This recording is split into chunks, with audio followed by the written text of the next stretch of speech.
আমিও যুদ্ধবিরোধী মানুষ। পৃথিবীতে যুদ্ধ হোক এটা আমরা কামনা করি না। যুদ্ধ প্রস্তুতি অনেক সময় যুদ্ধের দিকে নিয়ে যায়। কাজে যুদ্ধ প্রস্তুতি সম্বন্ধেও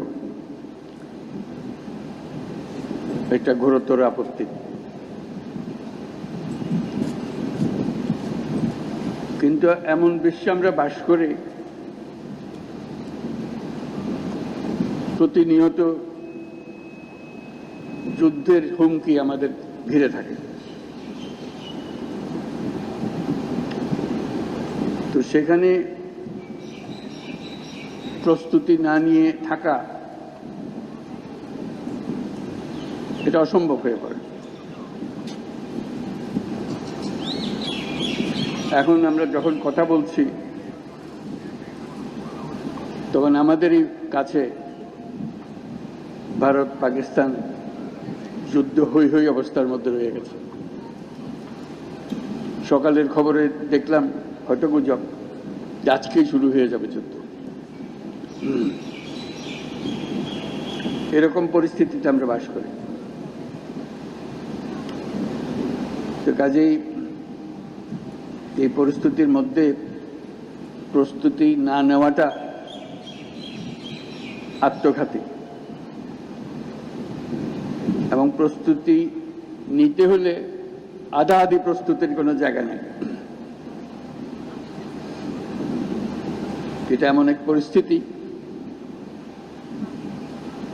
জয়ই তার একমাত্র অপশন।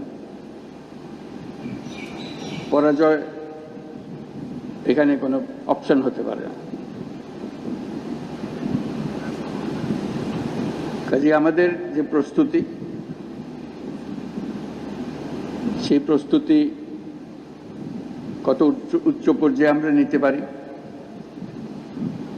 সেটার চেষ্টা আমাদের থাকতেই হবে। কিন্তু আজকাল যুদ্ধ এত ব্যয়বহুল একটা ব্যাপার, আর আমাদের অর্থনীতি এমন দুর্বল অবস্থায় আছি। এমনিতেই বাংলাদেশ মজবুত অর্থনীতি হয়ে গড়ে উঠতে পারেনি, তার মধ্যে বিগত সরকারের যথেচ্ছাচারের কারণে যা ছিল তাও লুটপাট হয়ে গেছে। এই পরিস্থিতিতে আমাদের সামগ্রিক স্ট্র্যাটেজি ঠিক করতে হবে। শান্তির দিকে আমাদের হাত বাড়িয়ে রাখতে হবে সবসময়, কিন্তু প্রস্তুতিতেও থাকতে হবে।